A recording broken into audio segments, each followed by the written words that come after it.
Hello, everyone, and welcome to today's lunchtime chat. Are you tired of reading all the articles about hair care you can find and looking at endless YouTube videos just to regurgitate or hear regurgitation of information that is not helpful in your hair care journey or education? Are you still confused about what to do or who to see? Well, the care industry, in my opinion, is a mess. And it's time to start building a foundation of knowledge for consumers, hair practitioners, and scientists. This is one of many broadcasts that are needed to help with this process. My name is Dr. Crystal Porter, and I'm a hair scientist and owner of Main Insights, a company that conducts research and focuses on the hair care needs of people who are of African descent.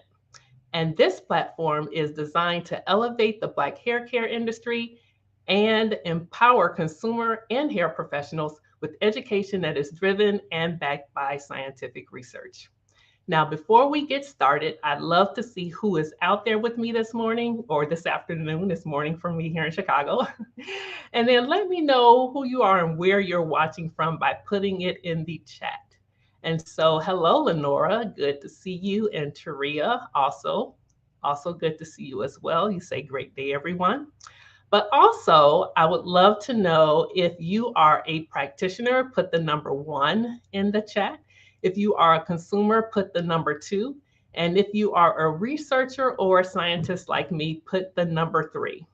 And then if you are frustrated with the lack of information available when it comes to caring for your hair, and you have wasted a lot of time, money, and resources just trying to figure things out on your own, then you are at the right place. And that is why we have created the Our Black Hair Matters movement.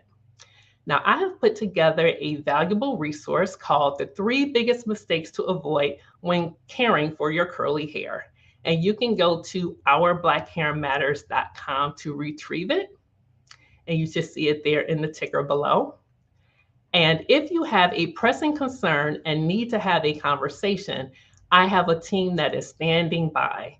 And you can schedule a complimentary 15-minute call by going to links.maininsights.com/APPT. All right, it is now time to jump right in. Thanks, Taria. You are a consumer. Awesome. And then Mary, hello, glad for another session. Thank you so much. Really appreciate you coming on back. And Louisa, all right, in New Jersey. Thanks for joining. All right, so during the month of April, it was a lot of travel for me. And I attended a lot of industry events, and it was great because I got to meet a lot of wonderful people. And I also got a chance to reconnect with a lot of my peers. But it reminded me about how far behind we are at making advancements in hair science. So during this broadcast, I'm going to highlight just a few points of discussion during my travels. And my hope is to give you food for thought as we move through this journey of elevating the hair care industry. So, one thing that I noticed is that consumers are really desperate for help. And depending upon their problems or the severity of their problems, it could really be at their detriment. And so, the first scenario I want to talk about is consumers really going against their instincts. And I've heard a lot of different stories about stylists going into the back room and whipping up a concoction and just trying to sell it to their clients, right? With the promise that it is specially made for them and that it's going to do their hair or scalp good. And so, one of the problems that I have, and it really aches my heart to hear it, is when someone has an allergic reaction due to one of these concoctions that have been made up in the back room somewhere. Because a lot of times when consumers even ask about what it is that's inside of the concoction, a lot of times the stylist will say, no, it's secret, or it's something that I do and I don't want you just to go home and make it, because one of the sayings that I hear a lot is, if you can just have this on your own, there's no reason to come to a professional. And I want to challenge that a little bit, because it is at the detriment of the consumer sometimes, especially for the story that I heard from a particular consumer, because she felt that the problems that she started to have with her hair coincided with the use of this new product. And so when she confronted, or I shouldn't say confronted, when she had a discussion about the problem that was being that she was enduring, she was told by the practitioner that no, it's no way it could be my product because I have all natural ingredients. So the problem with that is, well, there's a lot of problems with that. The first is just dismissing it just because it's a natural product or has natural ingredients. And so the issue is, one, that they're being secretive about the ingredients, but assuming that just because it's natural that someone isn't going to react to it is just not wise at all, because there are people who are allergic to nuts, right? And so nuts are natural, and there are people who are deathly allergic to it. So just to dismiss it and say it can't be my concoction because the ingredients are natural is just not good. And you don't know if there is a standardized way that the practitioner made up the product. You know, there are good manufacturing practices. And if I were the practitioner, that is, in my opinion, one sure way of the potential of being sued. Because if you don't disclose the information according to the Federal Food, Drug, and Cosmetic Act, it is said that you must have the name and address on the label, and also the manufacturer, the packer or distributor, but you have to have the net quantity of contents on there as well. So the mere fact that a practitioner is not willing to disclose that information is a huge problem. And so that is one issue that I've heard about. The other thing is this trend of practitioners thinking that they may know more than a physician, because some of the clients that come to stylists are under the care of a physician. And the unfortunate part is when the stylist has an idea that they feel that they know more, or their concoction or whatever they're doing is better than the physician. And so it's one thing if they're not under anyone's care, but I always say that the practitioner, whether or not they are a cosmetologist or a trichologist, which is someone who has more of an expertise in diseases of the hair and scalp, whether or not you fulfill one of those roles, it is your responsibility to guide your client to a professional, board certified dermatologist if they have any hair or scalp issues. And so one particular story was about a practitioner, a hairstylist, saying that she should, or recommending to her client that she should get off of the medication because she didn't feel that she needed it and it wasn't helping. And so there are a lot of things wrong with that. But one of the first things is that just because you as a practitioner may not think that it's working does not give you the authority to tell someone to stop their medication. And so I would say the first thing that you need to do as a client is to have a conversation with your physician about what's going on. But the other thing is you have to stay patient. So one of the events that I went to was the Hair Talk Summit on April 30th, and Dr. Victoria Barbosa was there. And she reminded us that patience is really important as someone is going through a journey to correct or to get like some type of relief of some particular disease or ailment that they're going through. And particularly with hair loss, a lot of the physicians will not even see the client or have another follow-up visit until about 4 to 6 months after to see if what they are implementing is helping. So patience is of the essence. The other thing that Dr. Victoria Barbosa reminded us of is to be an advocate for yourself, because sometimes if there is something that you don't agree with, you have to stand up for yourself. And so, whether it's about being in a salon chair where you may not be given good advice, where you may be having a concoction put on your hair that you have no idea what it is, you have to advocate for yourself and make sure that you ask all the right questions and saying, hey, it's very important. I want to make sure if I have a allergic reaction to it, that I am armed with the information to know what it is that is being put on my body. And then if you need a second opinion, advocate for yourself in that particular instance as well, whether or not it is with a hairstylist or if it's with a physician as well. Now, the other thing I want to talk about is that I think people deserve to be educated without being duped. And what I mean by that is I think that there are a lot of false advertising. Now, in the past, I've talked about some hair practitioners who want to learn more about the field and the state of the education in there. But I'm not going to talk about that.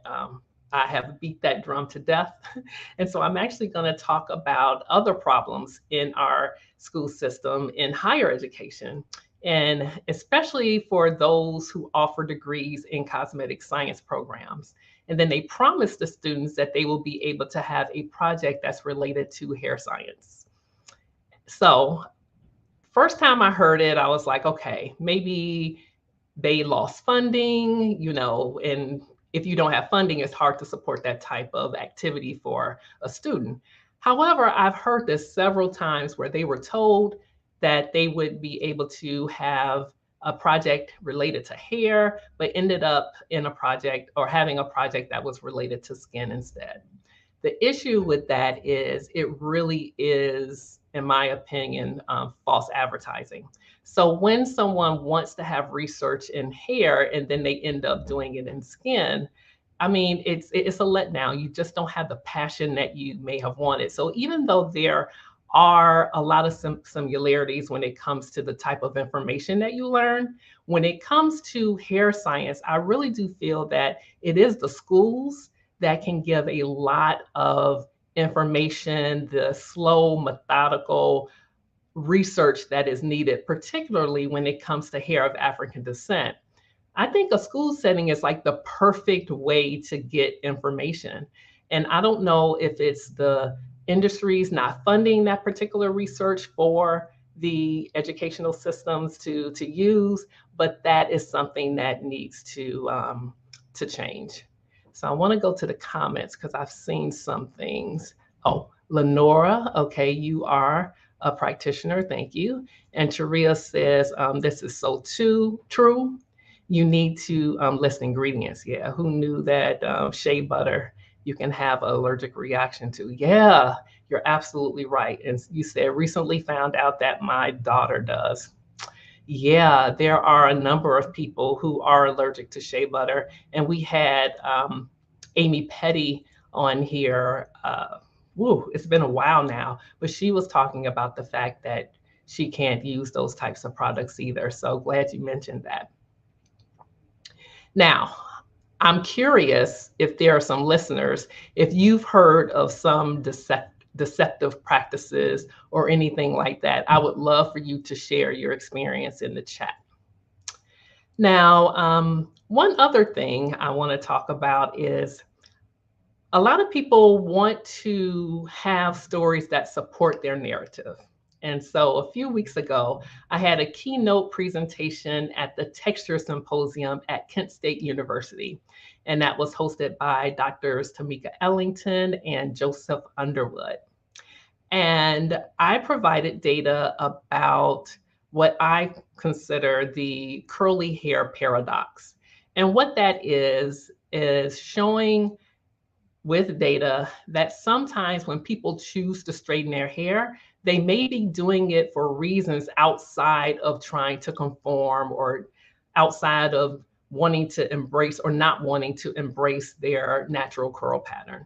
And so the curly hair paradox is the fact that we know that natural hair is stronger, and we know that treated or relaxed hair is weaker. However, is it better to have natural hair that is stronger, but actually takes more work to get through? So when you manipulate it, It actually takes more work to get through it. And while you're manipulating it, you can make it weaker. Or is it better to have weakened hair that's easier to go through, that you may actually be able to save your strands a little bit? So I showed data that showed that indeed, when you straighten the hair and it is weaker, that you can have less breakage than if you have natural hair that's curly. And I could tell some people just didn't like hearing that information because it did not fit their narrative of being all natural.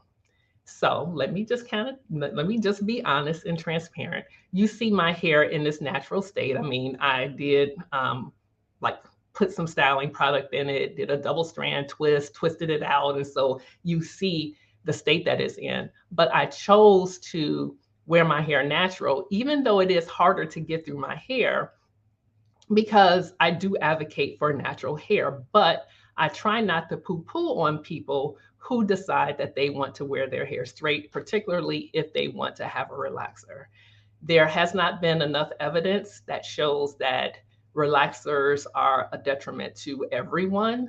I do say that with an asterisk or air quotes, because sometimes certain people are sensitive to certain processes and certain treatments. So some people may not do well with it. So I'm not talking about those people. I'm talking about people who don't have an issue with it and they choose to wear their hair straight.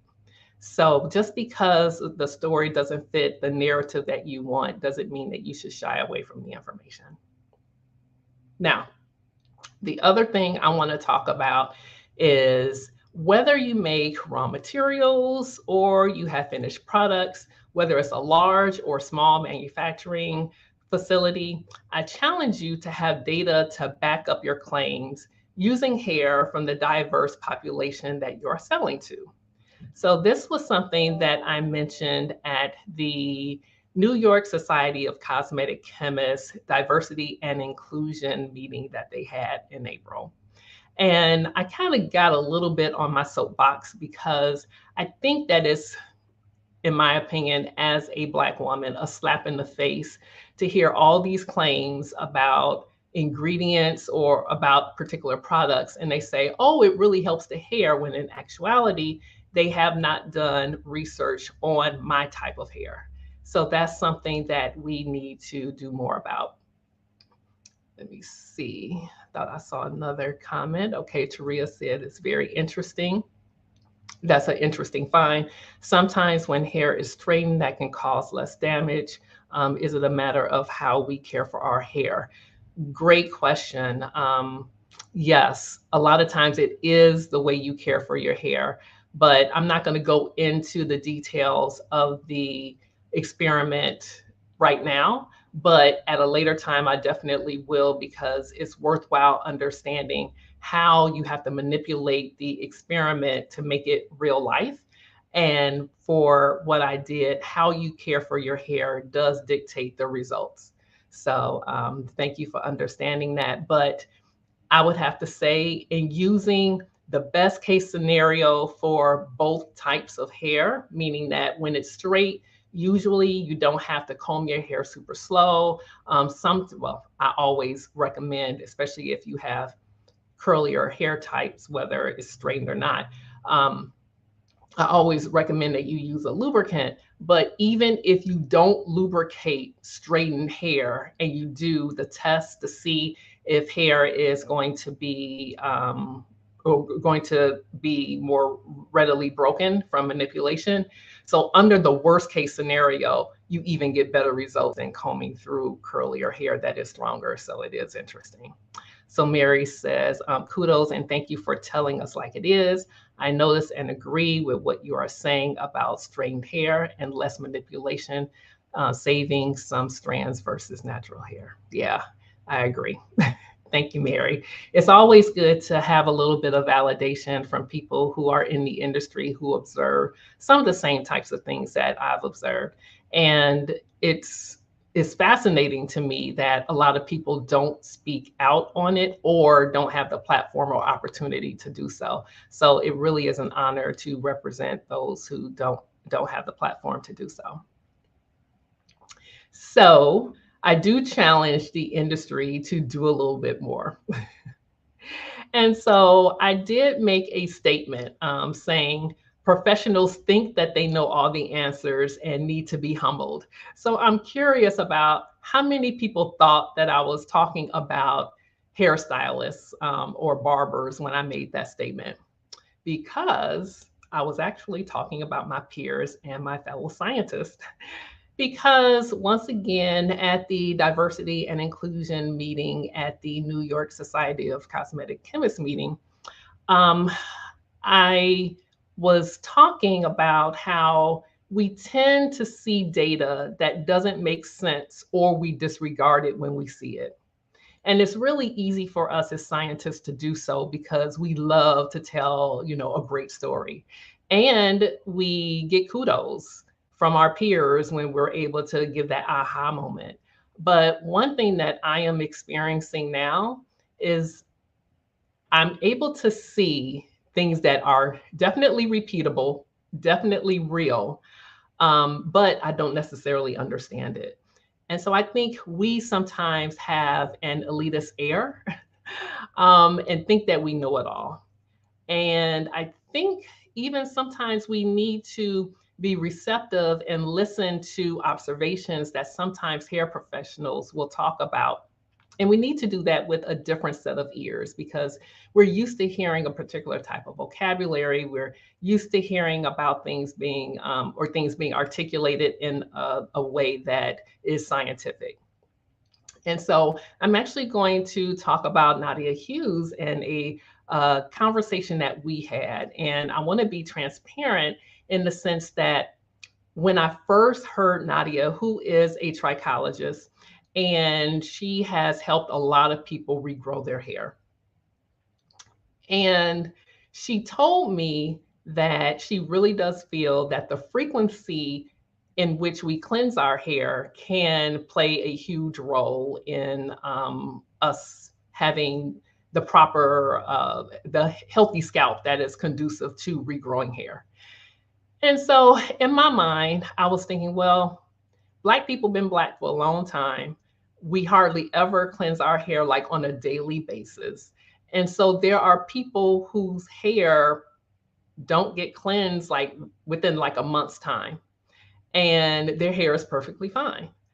But what Nadia was saying, well, when you start to have some hair loss, she really does advocate for her clients to cleanse their hair more frequently.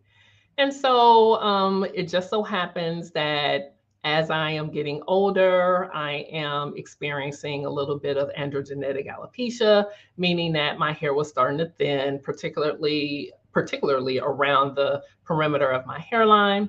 And I called Nadia, and instead of me cleansing my whole head, I started to cleanse the area that I was having problems. And lo and behold, just that act of cleansing my hair more really did help. And so I think if we listen with a different set of ears, we can actually take advantage of what some practitioners experience every day. And we can take that information and have studies that are more structured, and we can investigate that. So I want us to meet somewhere in the middle. So as scientists, I think we should humble ourselves, but hair practitioners should learn a little bit more about how we can all work together to answer the abundance of scientific questions that are out there.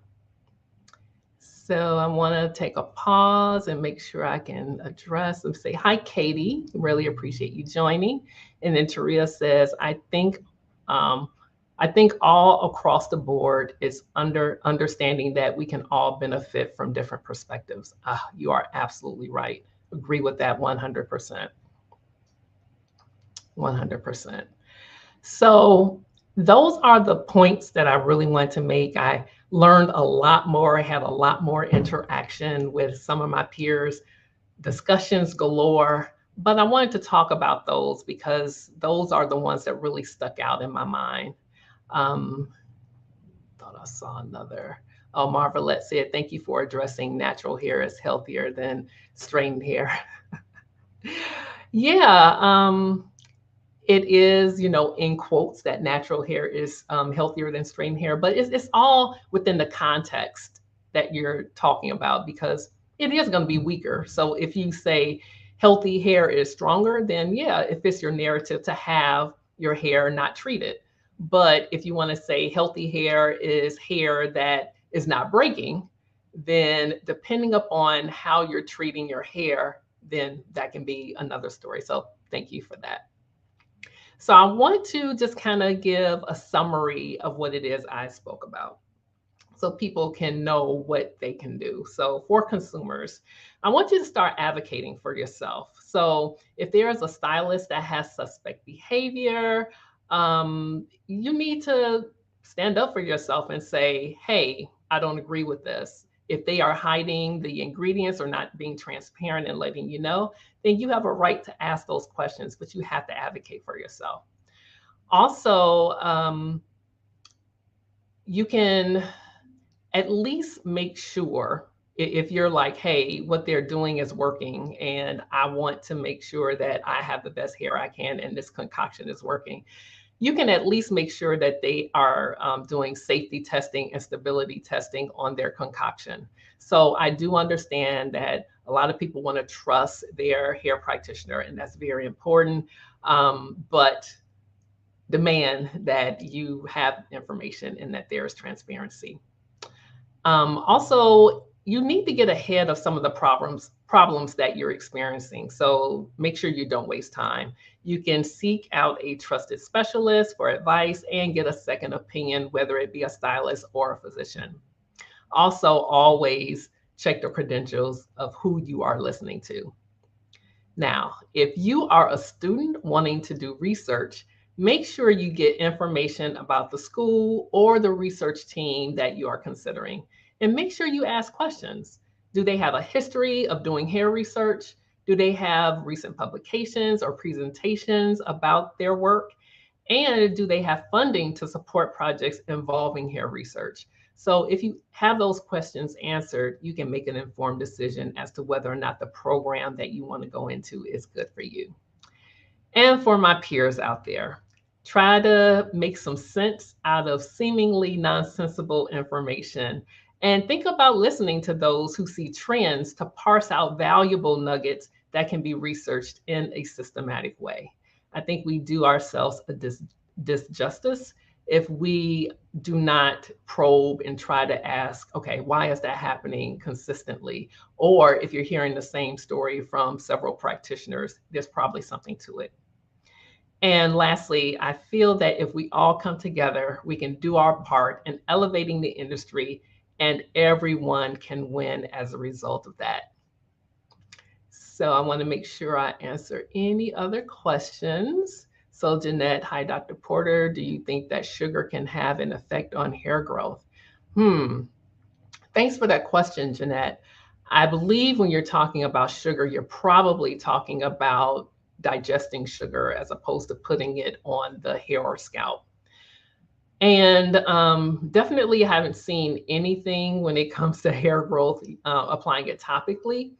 And when it comes to digesting sugar, I do feel that what's going on with our hair and our health is dictated by our diet. There's a lot of research on gut health and how that relates to our overall, or I should say, like the gut microbiome and how that relates to overall health, including mental illness. So it's quite fascinating. And I think we're just scratching the surface when it comes to understanding it. Now, when it comes to having issues with the hair, it's interesting you say that, because someone at the Hair Talk Summit that I was talking about did say a stylist made the comment that she felt that she could tell what her clients were eating based on what was going on with their scalp. And I think that was like the appearance, whether or not they had a lot of flaking. And I think that it is something to it, but it needs to be researched. So that is what we are doing. Actually, Marvelette, who made the comment, Thank you for addressing natural hair is healthier than straightened hair. She is a part of the team, and that's one of the things that we are looking at, the diet and how that can play a role in hair and scalp health. But we all need to do our part. And speaking of everyone doing their part, I am expanding my research efforts, and I am in need of tightly curled hair from people of African descent. So, if you are located in the Chicagoland area and you want to get paid for cutting all of your hair off, and you are willing to give us at least 4 inches of hair, I would love for you to go to links.maininsights.com/curly hair, and you can fill out a survey to see even if you qualify. And if you do qualify, I will be reaching out to you. Now, I do have another comment under the name Facebook user, so I apologize for not being able to see your name. Says, regardless if it is digestive or applied to our skin, it gets absorbed, traveling to the liver and I don't know what that is, if it's needed or not. So I do believe you're talking about the organs that will break it down. Yeah. Um, yeah. So that gets a little tricky when it comes to absorbed in the skin, because depending upon the size of the molecule that we're talking about, sometimes it cannot be absorbed. And so it's a lot of stereochemistry that will dictate whether or not something is absorbed and the right conditions, or the health of your skin barrier too. So there are some other things that you have to consider when it comes to absorption. But I do hear a lot of people saying that, hey, everything that you put on your body is absorbed. And that isn't always true, but I do hear that a lot. Marvelette says medical professionals often make comment that non-medical professionals should stay in their lane, rightfully so. However, with all due respect, that's a two-way street. We can work well together when on one accord. Yeah. Yeah. Staying in your lane. Whew. Um, so it's interesting that you mentioned that, because there are some things that I prefer to stay in my comfort zone or in my lane, so to speak, because a lot of people will be like, okay, do you want to make your own products? And that's just not a field of chemistry that I enjoy at all. All the regulations and just the rigmarole that has to do with doing that, I just don't want to do it. And I don't like it. But I am definitely an advocate for using products that have data to back it up. When you're thinking or you're talking about the tactile feel of the hair or how it looks in appearance, sometimes you don't need a lot of data. You can just do consumer perception on that type of stuff. But as soon as you start saying that it's helping your hair to grow, or, well, that's a drug and not a cosmetic at that point. But if you are talking about that it makes the hair stronger and it's manipulating the hair in a way that we should have data, that is really what I advocate for. And so when it comes to staying in your lane, I don't think that innovation happens when you stay in your lane. However, I think we all need to be respectful. And I think that that's what you're talking about when we can work well together when on one accord. Trying to see if there are any other comments here. Jessica says, great topics. Always enjoy tuning in. And I do agree that cleansing the area of concern helps more. Yeah. Yeah. And I went through the process of where I was cleansing my hair, and oh my gosh, when you do it every day or even every other day, and you have any length of hair, especially if it's tightly coiled like mine is, it can really suck. And so I was like, okay, all I can do is cleanse it and pull it up into Afro puff. That's all I had the energy and time for. So but if you have short hair, and I know that there are some practitioners when they are dealing with clients who have hair loss, they are dealing with shorter hair. And so it's much easier for someone who doesn't have a lot of hair to do that. So thank you for that. All right. So Marvelette says yes, and we have a lot of laughing. Thanks, Taria. All right. So the other thing that I want to talk about is that I will be at Premier Orlando on June 5th and 6th. And I have a class at 2:30 Eastern Time on June 5th. And so if you're a hair practitioner, I would love for you to join me. I will be letting people know, or practitioners know, how they can make more money by learning more about their clients and positioning yourselves to have a real scientific impact on the industry. And so I would love for you to join me. And so if there aren't any other comments, I really appreciate everyone joining me. And if you watched the replay, be sure to post your comments and questions. And once again, some of you may need help finding a vetted hair professional. And if so, you can go to links.maininsights.com/APT and schedule an appointment to be connected with one of these knowledgeable experts that I have. And so one last look to make sure that there aren't any other comments, and there don't seem to be. So thank you for your time. Really appreciate it. Always remember that our Black hair matters. And as always, take care and love your hair. Bye-bye.